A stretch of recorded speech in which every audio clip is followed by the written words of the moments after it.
2. Kan jy onthou waar ons laas keer was? Ons het gesels oor hoe belangrik dit is dat jy by die woord moet luister, Henry. Ons kry nie daai kans 'n bietjie sagter. Daar's hy. Hoe belangrik is dit dat ons na die woord moet luister, nê? Dat ons elke keer as ons die woord hoor, aandag daaraan gee, want dit is God se woord. En hoe hierdie woord bevestig is, dis oorgedra, die ouens wat dit oorgedra het ook en wonders en tekens gedoen.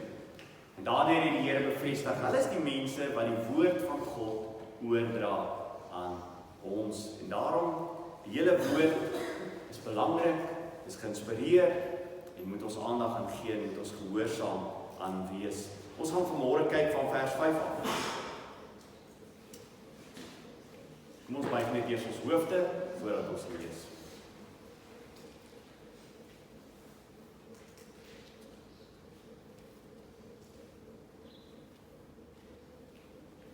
Dankie Here vir u woord. Dankie dat ons die woord kan oopmaak. En elke oomblik kan ervaar dat u vir ons lief is. Die vanmôre met ons 'n afspraak het en dat u wil hê dat ons deur die woord moet groei.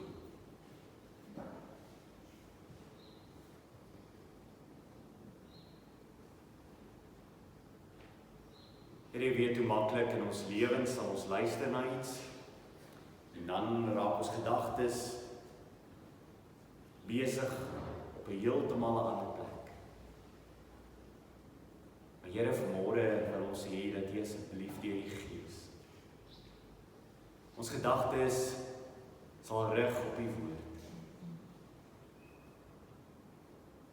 Dat ons sal luister wat U vir ons wil sê. En Here, as ons hier uitstap, dat ons vernuwe en verander sal wees deur die woord. Dat U ons sal sny. Dat U enigiets sal wegvat wat skeiding bring tussen U en ons. Ons bid dit in U naam. Amen. Dankie man. Hebreërs 2 vers 5. Want aan die engele het hy die toekomstige wêreld waarvan ons spreek nie onderwerp nie. Maar iemand het ergens getuig en gesê, wat is die mens dat hy aan hom dink, of die mensekind dat hy hom besoek? Het hom weinig minder as engele gemaak, met heerlikheid en eer het hy hom gekroon en hom oor die werke van die hande aangestel.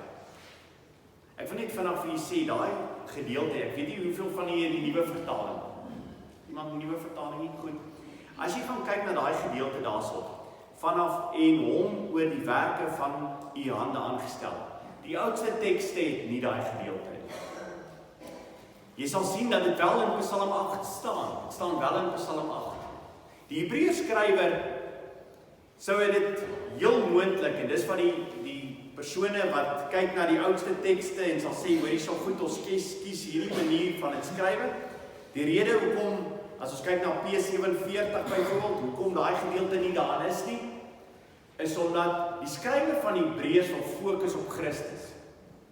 Terwyl daai aanname wat daar gemaak word, eintlik te maak het met wie? Die mens. Ok, so dit maak baie sin, dat die Hebreërs skrywer daarom dit nie ingesit het daar nie. En dat dit 'n latere byskrywing was van 'n skrifgeleerde, want die skrifgeleerde sou na daai teks gekyk het en gesê, maar dis nie die volle aanhaling van Psalm 8 nie. En daarom sou hy dit bygeskryf het. Maar die Hebreërs skrywer is besig om sekere gedeeltes te vat uit die Psalm uit, en hy wil hê ons moet fokus daarop, want hy wil vir ons Christus in hierdie Psalm wys. Verstaan jy? So, maak dit enigsins dit, dat ons nou kan sê, okay, maar dit gaan verander aan die boodskap? Glad. Verander glad nie aan die boodskap nie. Maar het is toch interessant dat die skrywer wil hê, ons moet net oor Jesus praat en ons moet nie ons gedagtes rig oor enigiets anders nie. Die Genesis verhaal vertel vir ons, wie het hy oor al sy handewerk aangestel? Die mens. Ok, die mens. Alright, so, en hier gaan ons spesifiek kyk na Christus. Die Hebreërs skrywer wil ons bring na Christus toe. En daarom sal jy sien van die nuutste tekste, het daai laaste gedeelte daar nie in nie. Alright, goed, kom ons gaan dan aan. Vers 8. Alle dinge het hy onder sy voete gestel, want in die onderwerping van alle dinge aan hom, het hy niks uitgestonder wat aan hom nie onderworpe is nie. Maar nou sien ons nog nie dat alle dinge aan hom onderwerp is nie, maar ons sien hom, naamlik Jesus, wat vir 'n kort tydjie minder as die engele gemaak is, vanweë die lyde van die dood met heerlikheid en eer gekroon, sodat hy deur die genade van God vir elkeen die dood sou smaak. Net tot sover. Ongelooflike gedeelte, baie ryk.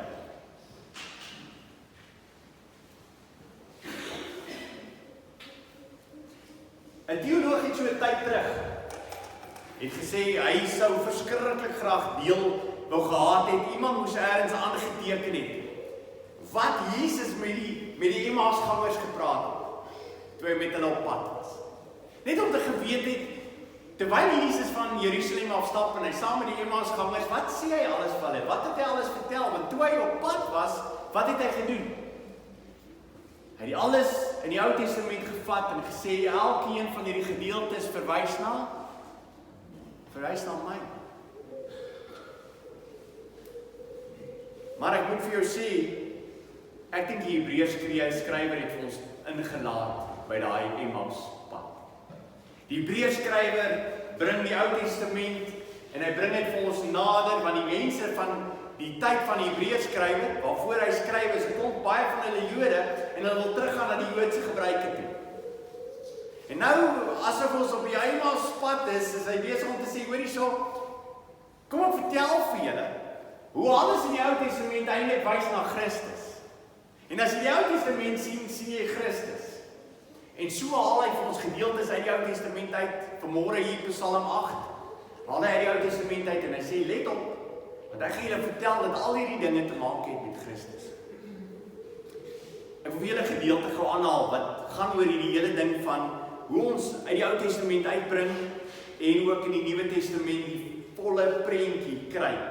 Jesus praat met hulle, sy volgelinge, en hy sê vir hulle in Matteus 13, vers 51 en 52. Jesus sê vir hulle, het julle al hierdie dinge verstaan? Ek wil met hulle gelykenis. Hy sê, het julle al hierdie dinge verstaan? Hy sê, ja, Heer. Nou luister wat sê Jesus vir hulle.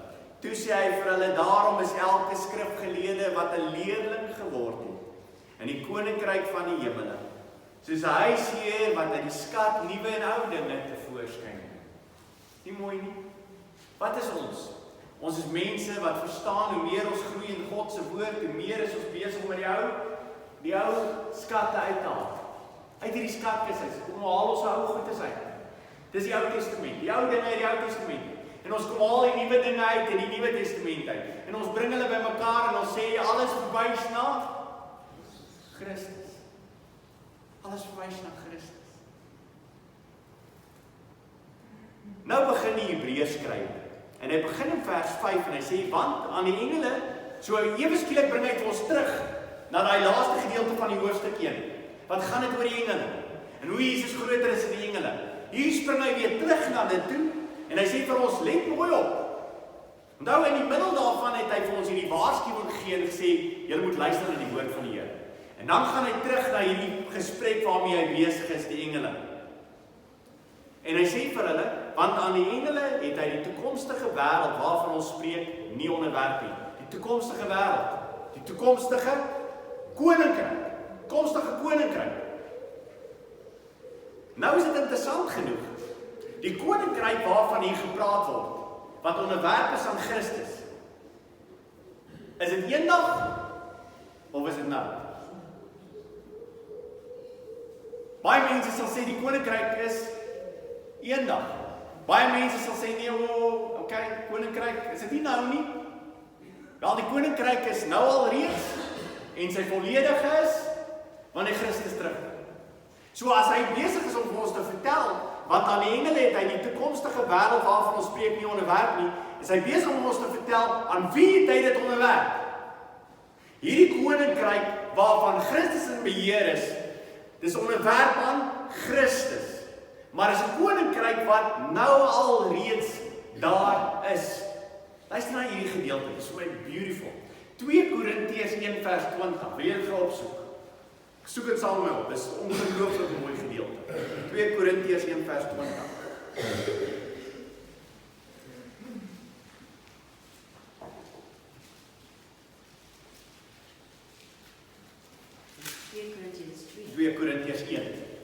Twee Korintiërs 1 vers 20.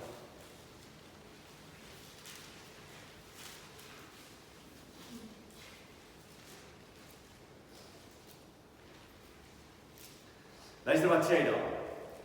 2 Korintiërs 1 vers 20. Want hoeveel beloftes van God daar ook mag wees. In hom, wie is in hom? In Christus is hulle ja en in hom is dit amen. Tot heerlikheid van God deur ons. Tot heerlikheid van God deur ons. So alles wat plaasgevind het deur Christus, wat beloof is rondom die Messias in die Ou Testament, het sy vervulling, elke belofte, elke ding wat geskryf is, het sy vervulling in Christus. Vir Christus, en nou wat gebeur? Dit wat plaasvind in ons lewens, was 'n belofte gewees wat God gedoen het, waarheid gevind het in Christus, en deur dit wat plaasvind in ons lewens word God verheerlik. So al die beloftes in die Ou Testament het hulle vervulling in Christus. In Christus. Okay, so die koninkryk het reeds aangebreek toe Jesus op die toneel verskyn. Was dit nie hoekom Jesus die gelykenisse soos volk begin het altyd? Kom ek gee vir julle 'n paar inleidings tot gelykenisse. Matteus 13 vers 31. Ander gelykenis het hulle voorgehou en gesê, die koninkryk van die hemele is soos 'n mosterdsaad wat 'n man neem en sy land saai. Die koninkryk van die hemele is soos 'n man wat mosterdsaai vat en sy land saai. Wanneer is daai saad gesaai? Is dit terwyl ons op aarde is of is dit eendag as ons in die hemel gaan kom? Terwyl ons op aarde is. Maar wat sê hy? Hy sê dit wat plaasvind hier op aarde is die wat? Die koninkryk van die hemel. So die verkondiging van die evangelie is die aanbreek van die koninkryk van die hemel. Elke keer as jy die koninkryk, as jy besig is om die Here se woord te verkondig, as jy dit deel met ander mense, is jy besig om die koninkryk van God uit te brei. Dit waar geword in ons lewens. Hy gaan verder, Matteus 13 vers 33. Ander gelykenis het hy vertel. Die koninkryk van die hemel is soos suurdeeg. Okay, suurdeeg is die woord van God, wat in die meel ingaan, en hoe dit besig is om deur die hele meel te trek, deur die hele wêreld te trek. Dit is die koninkryk van die hemel wat ingebreek. Matteus 13 vers 38. En die saailand is die wêreld, die goeie saad is die kinders van die koninkryk. Die goeie saad is die kinders van die koninkryk. Matteus 13 vers 41. Die seun van die mens het sy engele uitgestuur. Hulle sal uit sy koninkryk bymekaar maak al die struikelblokke en die wat ongeregtigheid doen. Nou luister mooi hierna. Die seun van die mens sal sy engele uitstuur en hulle sal uit sy koninkryk bymekaar maak. Op hierdie stadium op aarde, waarin lewe ons as kinders van die Here? In sy koninkryk. In sy koninkryk. Is dit ten volle, is dit volledig? Nee, dit gaan eendag volledig wees, maar nou al reeds lewe ons in sy koninkryk. Ek wonder by myself, lewe jy in God se koninkryk op hierdie stadium? Is dit waaroor jou lewe gaan, sy koninkryk? Dis wat die Onse Vader sê. Laat die koninkryk. My grootste begeerte, my grootste gebed is dat nog meer mense moet inkom in sy koninkryk waarin ek al reeds in is. Ek is deel van sy koninkryk. Jy sien, ons gaan nou daarby uitkom, maar dit maak 'n ongelooflike impak in my manier van lewe. As ek besef ek lewe al reeds in sy koninkryk. Daarom was die wonders en tekens gedoen, terwyl Jesus gekom het hy wonders en tekens gedoen. Sy apostels het wonders en tekens gedoen. Hoekom? Om te wys wat sal plaasvind in sy koninkryk. Al hierdie goeders was heenwysings na sy koninkryk en hoop te wys, die koninkryk het nou reeds gekom. Maar die volledige gaan wees eendag waarvan Openbaring praat, waar niemand meer sal huil nie. Daar sal nie meer siekte wees nie. So Jesus het op die toneel gekom en hy het mense se geskiedsiektes genees en alles. En wat het hy vir hulle gewys? Sy koninkryk. Sy koninkryk. Daarom Johannes die Doper, as hy wonder oor Jesus terwyl hy in die tronk is, kom hy en hy stuur mense na Jesus toe en hy sê vir hulle, is jy die een wat moet kom? En dan gee Jesus vir hom die antwoord. Wat sou die teken wees dat die koninkryk van God gekom het? Wat was die Ou Testamentiese voorspelling dat die koninkryk sou gekom het? Wat sou die Ou Testamentiese mense sien en raak sien en sê, dis die koninkryk van God? En Jesus antwoord en sê vir hulle, gaan vertel aan Johannes wat julle gehoor en wat julle gesien het. Blinde sien weer, krepeles loop, melaatses word gereinig en dowes hoor, dooies word opgewek en aan die armes word die evangelie van die koninkryk verkondig. Aan die armes word verkondig. Dis die voorspelling gewees hoe die koninkryk sal lyk. Sy volledige sal eendag wees as by die Here kom, waar die Here sê, nou gaan daar niks meer van hierdie pyn wees nie. Nou gaan daar niks meer van hierdie siekte wees nie. Maar nou alreeds ervaar ons die krag van God in ons lewens, die krag van die koninkryk wat kom. Daarom as hy praat met die Hebreërs mense in hoofstuk 6, waarsku hulle om pas op vir hulle dat hulle nie afvallig raak. En in daai gedeelte sê hy 'n interessante ding. Hy sê Hebreërs 6 vers 5, en die goeie woord van God gesmaak het en die kragte van die toekomstige wêreld ondervind het. Die kragte van die toekomstige wêreld. Wat is die krag van die toekomstige wêreld? Dis mense word lewendig. Mense word lewendig. Mense se lewens het verander.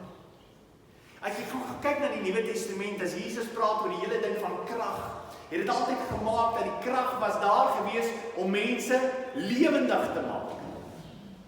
Hy kom in sy geboortedorp op en hy doen baie min wonderwerke daar.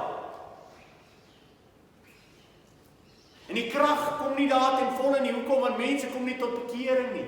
Hulle is dood.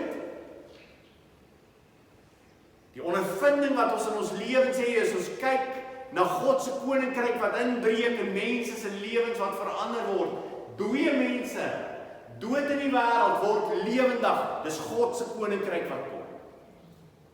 Dooie mense word lewendig. En as jy dit raak sien, het jy die ervaring van hoe lyk die koninkryk van God. As dooie mense lewendig word, mense wat in die wêreld is, se lewens word verander. En nou kom hy, nadat hy dit vir ons gesê het oor hierdie koninkryk, hy begin wat aan die engele het uit die toekomstige wêreld waarvan ons spreek, die toekomstige wêreld is die koninkryk wat nou reeds is, volledig as Christus kom, waar ons spreek nie onderwerp nie. En dan sê hy die volgende, maar iemand het elders getuig en gesê, hoekom skryf die Hebreërs skrywer dit so sleg?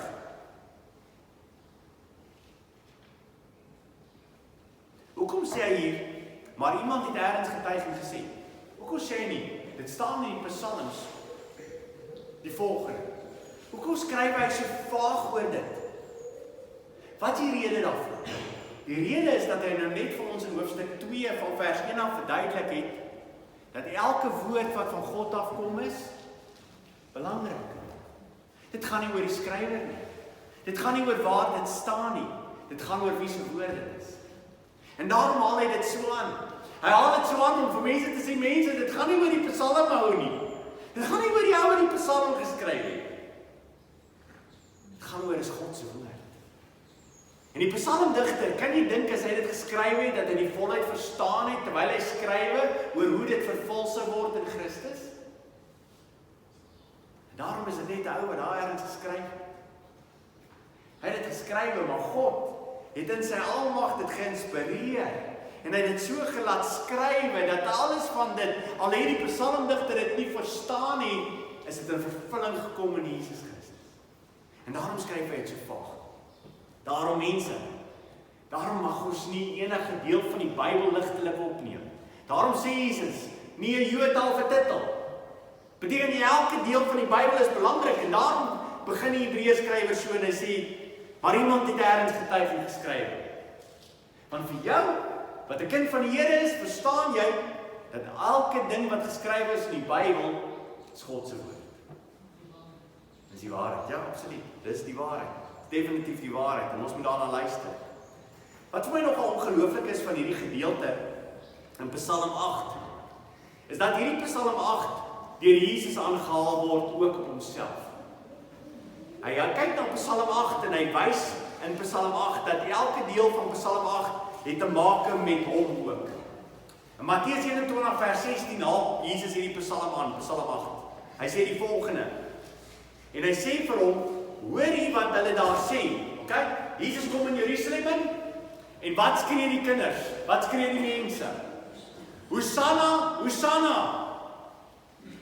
En wat sê die skrifgeleerdes en die fariseërs? Hey, maak hulle stil asseblief. En dan haal Jesus Psalm 8 aan. En Jesus antwoord hulle, ja, het julle nooit gelees, uit die mond van kinders en suigelinge het u lof berei nie. Hy haal Psalm 8 aan, en hy sê, hier wat Psalm 8, dit wat die psalmsgedigte daar skrywe, is van toepassing op my. Kan jy verstaan hoekom die fariseërs hom so gehaat het? Want hy vat 'n gedeelte in die Ou Testament en hy sê hierdie gedeelte uiteindelik van toepassing op my. Gaan oor my. Gaan oor my lof besing. So hy vat Psalm 8 en hy beskryf vir ons Psalm 8 gaan oor hom. Psalm 8 vers 3. So julle kan vanmiddag 'n bietjie Psalm 8 gaan lees. Hier hoe Jesus dit intrek in sy eie lewe. En dan sê hy, kyk hoe haal hy hierdie Psalm aan. Maar iemand het ergens getuig en gesê, wat is die mens dat u aan hom dink, of die menskind dat u hom besoek? Nou hier ongelooflik is, die psalmdigter is besig om te praat van die mens as individu. Wie is hierdie mens dat u hom gemaak? Wie is die mens dat u aan hom dink? Kyk, so dis ons. Wie is ons? Dat die enige bemoeienis met ons het. En nou as ons verstaan dat hierdie hele gedeelte gaan oor Christus, kan jy verstaan hoe belangrik dit is dat ons die vraag moet vra, wie is ons as mens? Vir ons wat hierdie kant van die Nuwe Testament staan en terugkyk na Hebreërs en terugkyk na die psalmdigter, sê ons vir mekaar, ons verstaan hoekom die Hebreërskrywer sê, wat is die mens dat hy aan hom dink? Ons verstaan wat die psalmdigter daar wil sê. Ons verstaan wat God geïnspireer het daar. Van wie is die mens dat hy aan hom dink, dat hy die seun gestuur het om vir hom te sterf? Wie is die mens dat hierdie ongelooflike plan het om God se seun te stuur na hierdie wêreld toe? Wie is die mens? Is dit die vraag wat jy in jou lewe vra? As jy deur die Bybel werk, is dit een van die vrae waarmee jy worstel nie. Wie is ek as mens, Here, dat hierdie ongelooflike plan met my het? Dis die Hebreërskrywer. Die Hebreërskrywer wil ons terugvat na die Psalm toe en maar hy wil begin om vir ons te sê, wie is jy as mens? Dat jy aan hom gedink, of die mensekind dat jy hom besoek. Wie is ons as mens dat ons besoeking van God ontvang? Dat God inbreek in ons tyd en in sy seun in hierdie wêreld instuur. Wie is ons? Kyk hoe mooi sluit hierdie Psalm aan. Jy gaan sien hoe verder uitgebou word. Want dit is ongelooflik mooi. Hoe hierdie Psalm te maak het met Christus. Luister verder. U het hom 'n weinig minder as die engele gemaak. Nou daai weinig in Hebreërs kan twee betekenisse hê. Die een het te maak met tyd en die ander het te maak met status. Nou interessant genoeg is, die skrywer van die Psalm het wat in gedagte as hy dit skryf? Tyd of status? Tyd. Tyd. Vir 'n bepaalde tyd het God gemaak dat die mens is laer as die engele. Hoekom? Die mens gaan sterf. Engele kan nie sterf nie. So vir 'n bepaalde tyd is die mens laer as die engele. Maar wat was die mens in sy skepingsorde in die begin altyd gewees? Waar was hy gestel in die skepingsorde in die begin? Voor die sondeval. Bo die engele. bo die engele. Sondeval het veroorsaak dat daar dood in die wêreld gekom het en hy's onder die engele. So hy's vir 'n bepaalde tyd sal hy onder die engele wees, totdat hy weer nuut gemaak is in Christus en dat hy weer in sy bepaalde posisie gestel word bo die engele. Daarom gaan die engele eendag ons dien, okay? Maar die ander ding is, die oomblik as jy tot bekering kom, dit het ons laas keer na mekaar kyk. Die oomblik as jy tot bekering kom, wat gebeur dan? Die orde word herstel en wat gebeur met die engele? Die oomblik as die orde herstel word deur Christus in my lewe en ek word nuut gemaak. Wat gebeur met die engele? Hulle kom in diens van my. Daarom, wat sê die Bybel? Die engele wat na die Vader kyk en die aangesig van hy sien die aangesig van sy kinders. Die engele is diensknegte wat die aangesig van die Vader sien en ons tot enige oomblik tot hulp kan kom. Die orde is weer reggemaak. Jy sal dit sien. Jy sal dit sien elke keer as jy terugkom by Christus, sal hy kom. Die oomblik as ek nuut gemaak word, word die orde weer herstel. So, kom ons gaan weer terug. Na die sondeval, wat gebeur met die mens? Die mens val in sonde, die dood is daar, engele is bo hom. Okay. Vir 'n weinige tyd is ons minder gemaak as die engele. So terwyl ons op aarde lewe, in daardie sin, is ons minder as die engele. Hoekom? Want ons gaan sterf. So ons minder as die engele. So dit gaan oor tyd. Maar dan gaan hy en hy gaan praat oor Jesus. En as hy oor Jesus praat hy dat vir 'n bepaalde tyd het hy homself onder hom gestel. Vir 'n bepaalde tyd is hy onder hom gestel. So die eerste in die mens, julle moet dit reg hoor, die eerste in die mens is vir 'n bepaalde klas. Ons is 'n bepaalde klas onder hom, maar Jesus vir 'n bepaalde tyd.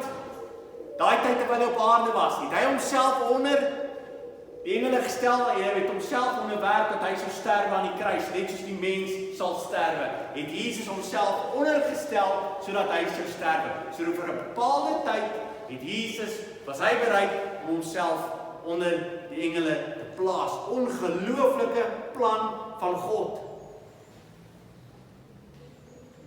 En dan wat gebeur? Luister nou verder.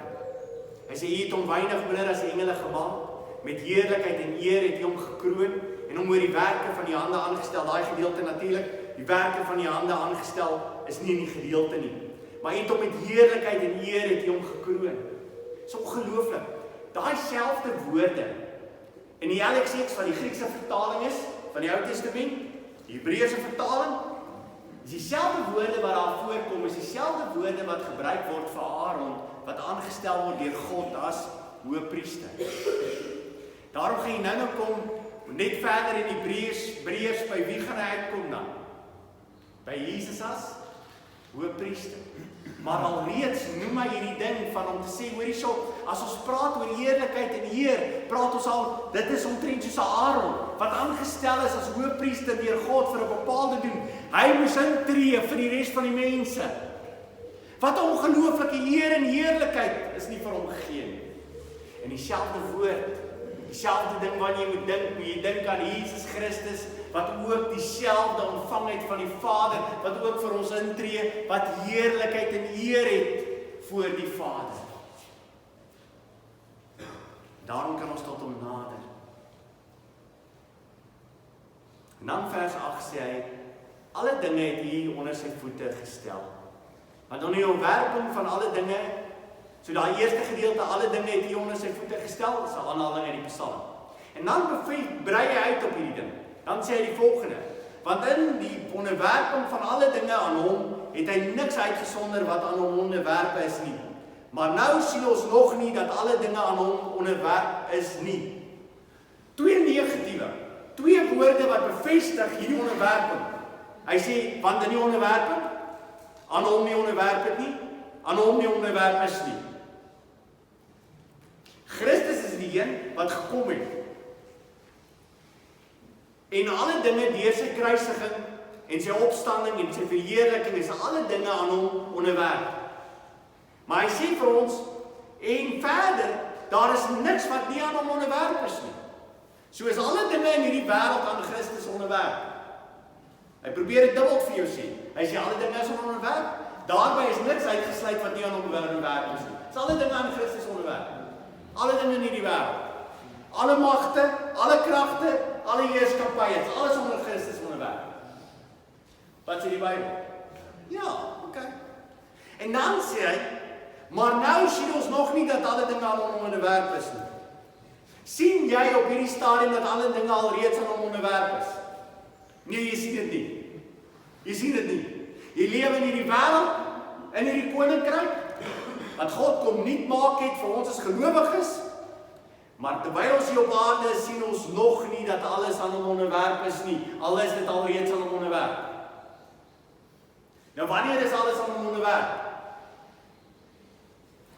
1 Petrus 3 vers 22 sê, wat heen gegaan het na die hemel en aan die regterhand van God is, terwyl engele en magte en kragte aan hom onderwerp is. Wanneer is alle dinge aan hom onderwerp? In sy hemelvaart. Is alle dinge onder hom geplaas. Hy heers oor alles. Hy heers oor alles. Hy is in beheer van alles. Daar's niks buitekant sy beheer nie. Maar nou op hierdie stadium is die wêreld besig om woes te gaan. Mense doen hulle eie dinge. Koninkryke doen hulle eie dinge. Maar daar gaan 'n oomblik wees van God alle dinge tot 'n orde gaan bring en gaan sê tot hier toe en nie verder nie. Okay? Maar wie is in beheer van hulle? Wie laat hulle toe om te doen wat hulle wil doen? Christus. Want alle dinge is aan hom onderwerp. Maar daar gaan 'n dag kom wanneer Christus weer gaan terugkom, wat die finale is van die einde van hierdie ouens wat doen soos wat hulle wil doen. En dit word bevestig in 1 Korintiërs 15 vers 28. En wanneer alles aan hom onderwerp is, dan sal ook die Seun self onderwerp aan die een wat alles aan hom onderwerp het, sodat God alles in almal kan wees. So daar gaan 'n oomblik wees waar God gaan hierdie dinge wat hy toelaat, byvoorbeeld die owerste van hierdie wêreld, die duiwel. Hy is in beheer, Christus is in beheer van die duiwel. Die duiwel kan nie doen wat Christus hom toelaat om te doen. Ons sien dit al reeds in die Ou Testament. Hy kan nie toelaat wat God hom laat doen. God is in beheer van hom. Maar hy word toegelaat as owerste van hierdie wêreld totdat Christus weer gaan terugkom en gaan sê, okay, nou. Alles word teruggebring en alle heerskappy is nou onder die Vader. Jy kan doen wat jy doen daar. Ek het jou toegelaat om dit te doen en alles wat jy gedoen het jy gedoen tot verheerliking van my. Nou julle wat ek liter gesê van die duiwel? Die duiwel is God se duiwel. Okay, hy kan niks doen sonder God nie, want God is in beheer. Hy is onderwerp aan Christus. Hy is onder hom geplaas. Op hierdie stadium sien julle dit nog nie. Maar Christus heers alreeds en hy het alles onder hom geplaas. Ek wil hê jy moet saam met my in gedeelte kyk, want dan sê jy dit verstaan in Openbaring. Kyk gou na Openbaring saam met my. Ekskuus, my stem is besig om te gaan. Openbaring. Openbaring 12.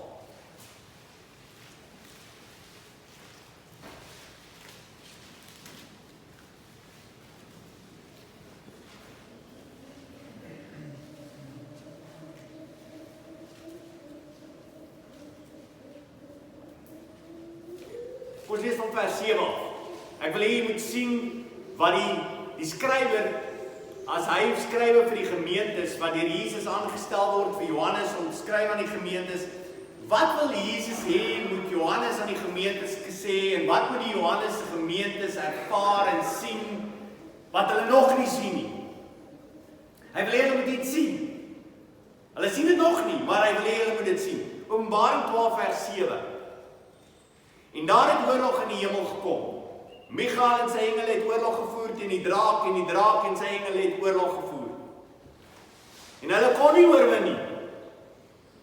Okay, so hierdie is wat jy sal sê, as ouens weet dat voor hulle in die oorlog gaan, dan gaan hulle klaar verloor. Dis bad. Voor die oorlog toe gaan, word daar klaar vir jou vertel, hoor jy weet terloops, jy gaan klaar verloor. Sê die oorlog toe gaan. Okay, maar dis wat dit sê. Dit sê is 'n oorlog, maar die oorlog is klaar oorwin. Okay? Hulle gaan nie wen. En daar het oorlog in die hemel gekom. Michael en sy engele het oorlog gevoer teen die draak. En die draak en sy engele het oorlog gevoer en hulle kon nie oorwin nie. Verstaan julle dit? Hulle kon nie oorwin nie. En hulle plek was in die hemel nie meer te vind nie. En die groot draak is neergewerp, die ou slang wat genoem word die duiwel en die Satan, wat die hele wêreld verlei, hy is neergewerp op die aarde en sy engele is saam met hom neergewerp. Weet, dis goed is wat jy nie sien nie. Niemand van julle het al ooit die duiwel gesien. Right? Julle het nie 'n cooking clue wat aangaan. So die Jesus moet vir ons kom vertel deur Johannes, wat is hierdie stadium, wat gaan aan in die geestelike realm? Want as jy verstaan wat in die geestelike realm aangaan, dan verstaan jy hierdie oorwinning wat in Christus is. Daarom is dit so vreemd mense, as kinders van die Here, dat hulle hierdie probleme die hele tyd met die duiwel. Die Bybel sê, hy is onder heerskappy van Christus. Kyk, ons kyk verder. Vers 10. Toe hoor ek 'n groot stem in die hemel sê, nou het die heil en die krag en die koningskap, die kingdom van ons God geword en die mag van sy Christus. Want die aanklaer van ons broers is neergewerp, hy wat hulle aanklaar voor ons God, dag en nag, hy is neergewerp. En hulle het hom oorwin deur die bloed van die lam. So waardeur is al oorwinning oorwin? Bloed van die lam, die woord van hulle getuienis. En hulle die dood toe hulle lewe nie lief gehad nie. Ons gaan nou daarby kom. Die dood toe nie hulle lewens lief gehad nie. Vers 12. Daarom wees verheug, o hemele en die wat daarin woon, weer die bewoners van die aarde en die see, want die duiwel het na julle neergedaal met groot woede, omdat hy weet dat hy min tyd het. So wat gaan op hierdie stadium op die aarde plaas? Wat vind op hierdie stadium in die aarde plaas? So daar's oorwinning plaasgevind oor die duiwel? Is daar oorwinning oor die duiwel? Absoluut, okay. So, terwyl ons hier op aarde is, die duiwel is nou hierson. Nou het ons wat? Moeilikheid. Maar wie wat, die rede hoekom jy moeilikheid het as kinders van die Here, elke oomblik as jy ervaar as moeilikheid, wat moet jy onthou? Daar is moeilikheid want die duiwel besef hy min tyd. Hy min tyd. Hy nog net 'n rit oor. En dan gaan Christus terug. En almal is hy kwaad. Want hy min tyd. Jy kan sien sy tyd is afhanklik van God wat hy periode bepaal het deur hoe lank hy kan heers op aarde. Wie het vir hom gesê so lank mag hy heers? God het gesê tot daartoe nie verder nie. God bepaal die grense van alles, die grense van die Satan ook. Selfs die tydperk waarin die Satan kan heers is bepaal deur God. Dan vers 13. En toe die draak sien dat hy neergegooi is op die aarde, het hy die vrou vervolg wat die seentjie gebaar het. Natuurlik die Jode, né? Wie die seentjie gebaar? Maria het die seentjie gebaar. Wie is die seentjie? Is Christus. Maria staan vir wat? Die vrou wat die Jode verteenwoordig. Okay, so hy sal kwaad wees vir die Jode. Dit sien jy nou as jy die wêreld is nie. Jy het die geskiedenis daarvan. Is die duiwel kwaad vir die Jode? You bet your life. Kyk maar na die Tweede Wêreldoorlog en jy kan maar terughardloop. Hy was nog altyd kwaad vir die Jode geweest. Maar hy is nie kwaad vir die Jode nie, mense. Maar die twee vlerke van die groot arend is aan die vrou gegee sodat sy na die woestyn na haar plek kon vlieg, waar sy uit die gesig van die slang onderhou word te tyd en tye en 'n halwe tyd. Dit beteken daar gaan 'n bepaalde hoeveelheid Jode wees. Dit is bepaal deur God. Die Romeine gaan lees en dit ook. Daar was nog altyd maar net 'n remnant geweest. Altyd maar nog net 'n oorblyfsel. Dit was nooit al die Jode geweest nie. Dit was altyd maar net 'n gedeelte geweest. Hy sê en die slang het uit sy bek water soos rivier agter die vrou aangegooi om haar te laat wegvoer deur die rivier. En die aarde het die vrou te hulp gekom en die aarde het sy mond oopgemaak en die rivier oopgesluk, die draak uit sy bek uitgegooi het. Okay, so die duiwel gaan nie die mense wat uit die Jode is wat tot bekering kan kom deur God se genade, deur Christus, gaan hy nie kan uitwis nie. Hoekom? Want God hou dit vas. En as hy is een wat beskerm. En dan vers 17. Dit nou meer te maak met jou en my. En die draak was vertorend op die vrou en hy het weggegaan om oorlog te voer teen haar ander nakomelinge wat die gebooie van God bewaar en die getuienis van Jesus Christus hou. Wie is dit nou? Dit is nou ons. Okay. So, wie is die Satan voor kwaad? Vir die Jode en vir die gelowiges. Hy is kwaad vir ons. Want hy weet, daar gaan 'n klomp Jode wees wat nog tot bekering gaan kom, en daarom wil hy hulle hele klomp uitwis. Dat daai belofte wat God gemaak het, nie sal vervulling kan kom. Want daar gaan 'n gedeelte wees wat gered gaan word, deur God bepaal. So niks vind plaas op die aarde, buitekant God se beheer nie, buitekant sy wil nie. Wie wat is ons grootste probleem? Nou gaan ons by die prakties uit. Okay. Wie wat is ons grootste probleem? Ons het nie meer geestelike oë. Jy stap in die wêreld rond. En in plaas daarvan dat jy sien dat God heerskappy het in Christus Jesus oor alles wat in hierdie wêreld aangaan, wat sien jy? Wat sien jy as jy na die nuus kyk en al hierdie goed? Wat sien jy? Kyk jy na geestelike oë daarna en sê, dankie Here, jy het alles klaar oorwin. Jy is in beheer van alles, wonderlik hier regeer. Jy het gesê die duiwel is kwaad en ek kan sien hy is kwaad. Is dit nie na die nuus kyk? Wie wil julle kyk nie so? Jy kyk die nuus met die Bybel. Jy sien, weet wat besig is om plaas te vind nou op hierdie stadium. Die duiwel is kwaad. Want hy weet hy min tyd. Hy is klaar oorwin. Ek hoef nie te vrees nie. Miskien is dit die tyd waarin ek my lewe verloor. Dis fyn. God is in beheer. Die Hebreërskrywer gaan dan later aan in die laaste gedeeltes van Hebreërs 12. Net nadat hy ons vertel het hierdie ongelooflike helde in hoofstuk 11 wat geleef het in die Ou Testament. Luister wat sê hy, Hebreërs 12 vers 2. Die oog gefestig op Jesus, die leidsman en volleinding van die geloof, wat vir die vreugde wat hom voorgehou is, die kruis verdraai het. Waar moet jou oë wees? Op Jesus. Hoekom moet jou oë op Jesus wees? Want hy is die leidsman en die volleinder van die geloof wat vir die vreugde wat hom voorgehou is, die kruis verdraai het. Hoekom het hy die kruis verdraai? Want sy oë was waar gerig? Op die vreugde wat vir hom beloof is. Het hy die kruis verdraai, die skande verag het, en aan die regterkant van die troon van God gaan sit het. En nou gaan die Hebreërskrywer vir ons sê, mense, julle moet mooi oplet.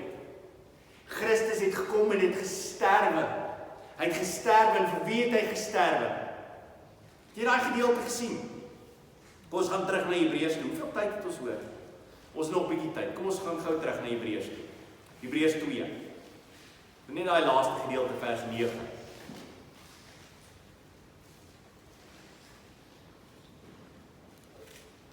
Sodat hy, vers 9, daai laaste gedeelte, sodat hy deur die genade van God vir elkeen die dood sou smaak.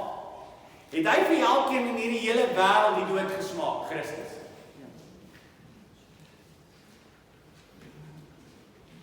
Het Christus die dood vir elkeen in hierdie wêreld gesmaak? Jy moet begin dit saam met my dink. Jy moet mooi begin dink.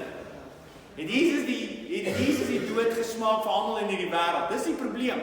Jy sien nie elkeen in die wêreld, of jy sien die hele wêreld en jy dink outomaties, is die hele wêreld. Die Bybel is nie geskrywe vir die ongelowige nie. Okay? As hy, dink gou daaroor, as Jesus die dood gesmaak het vir die hele wêreld, wat beteken dit van die hele wêreld gaan hulle dood smaak? Wat se dood is hy besig om te van hulle te wys na? Want gaan ons die dood smaak? Gaan ons sterwe? You bet your life. As jy dink jy gaan vir ewig lewe, sorry vir jou. Okay? Dis sê die Here terugkom, maar die gedeelte sê vir ons, hy het die dood vir ons gesmaak. Die finale dood gaan ons nie meer tref nie. Het hy dit vir almal gesmaak? As hy dit vir almal gesmaak het, gaan 'n klomp mense, ons gaan almal van ons in die hemel wees. Nie?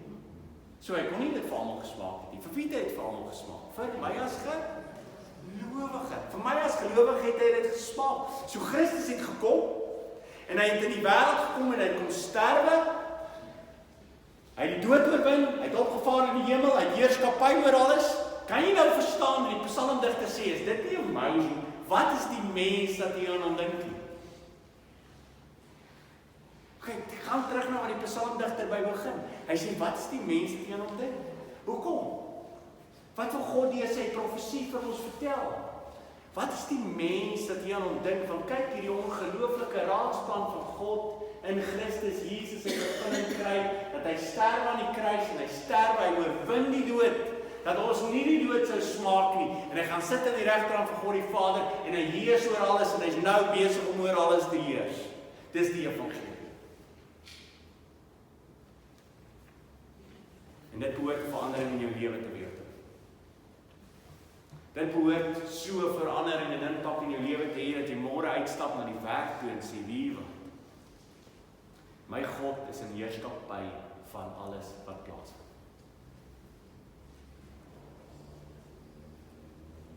Jy sien, daarom kon die disippels, as hulle in Handelinge bymekaar is, die eerste dinge wat hulle vir die Here sê, nadat hulle lyding ervaar het in hulle lewens, dan sê hulle vir mekaar in Handelinge 4, dan sê hulle, en Pontius Pilatus en Herodes het alles gedoen, wat God af, deur sy raadsplan, beplan het, wat hulle sou doen aan sy diensknegt Jesus. Daarom is die kinders van die Here, het hierdie wonderlike, ongelooflike vrede, dat jy kan in 'n wêreld ingaan, waar op hierdie stadium die owerste van hierdie wêreld aan die gang is, sy tyd is min, hy is kwaad, ons lewe in hierdie tyd. Maar die tyd is kort, en hy is kwaad. En terwyl ek sien hy is kwaad, weet ek een ding, hy is kwaad omdat jou tyd kort is. Maar ek weet, daar gaan 'n dag aanbreek van die Jesus Christus my kom haal, maar op hierdie stadium, terwyl ek nou al lewe, is ek al reeds deel van die nuwe koninkryk. En daarom gaan ek nie dat die fisiese wêreld my aftrek. Ek gaan nie dat die fisiese wêreld my vreugde laat verloor. Want dis wat die duiwel wil hê. Die duiwel wil hê die dinge wat in die wêreld gebeur, moet so baie van my aandag vat, dat ek die hele tyd daaroor dink. En dis besig om vir my al my vreugde te ontneem. Weet jy dit? Dat jy deur jou lewe gaan en jy is besig om so te fokus op hierdie goedes in hierdie wêreld, dat jy nie meer vreugde het nie. Jy's 'n kind van die Here, wat lewe in die nuwe koninkryk, en jy stap rond. En jy het geen vreugde nie. My liewe broer en suster, laat ek vir jou vertel, waar is ons probleem? Ons probleem is, ons het weer openbaring nodig in ons lewens. Om ons te vertel wat in die hemel aan die gang is, wat alreeds plaasgevind het, en die Here wil hê, ek wil hê julle moet opkyk. Want dis wat ek gedoen het. Toe ek die kruis gedra het, die rede hoekom ek die kruis gedra het, is omdat ek geweet het van die vreugde wat vir my voorlê, wat die Vader vir my beloof het. Ek wil hê julle moet so lewe. Elke dag wat jy deurgaan, as jy lyding ervaar vir Jesus Christus, waardeur jy gaan, rig jou oë op hom en sê, dankie Here, ek weet dis om die Here. Hierdie persoon wat vir my moeilikheid gee, hierdie ou wat nie vir my hou nie, hierdie kind by die skool wat vir my moeilike tye gee, Here, jy is om die Here. En hy heers. En hy is besig om alles te gebruik tot uitbreiding van die koninkryk. Great stuff. En totdat hy my kom haal, sal my oog gefestig wees op hierdie nuwe koninkryk wat ek nou alreeds van deel is. Amen. Kom ons buig ons hoofde.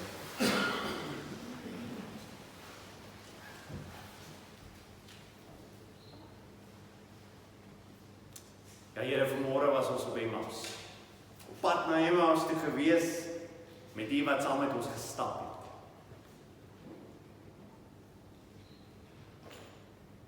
En ons kan getuig het ons harte nie warm geword.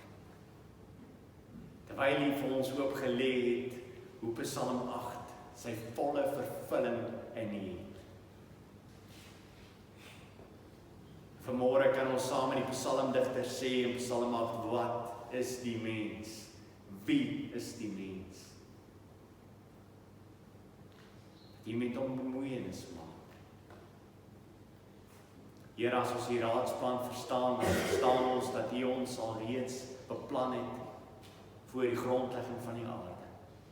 Dat hy al reeds beplan het wat die plan sou wees voor die grondlegging van die aarde. En tog het hy ons geskep, wetende wat alles sou plaasvind en wetende wat die kruis vir u sou beteken. En daarom is die vraag, wat is die mens?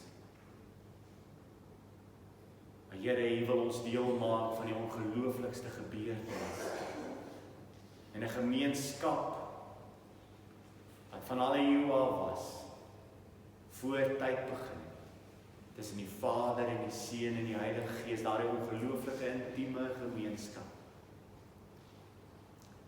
Waar U gehad het dat ons as mens deel van sou hê. Maar Here, dis nie iets wat net ver vorentoe lê. Dis nie net iets wat ons as gelowiges glo wat eendag gaan gebeur as U ons kom haal nie.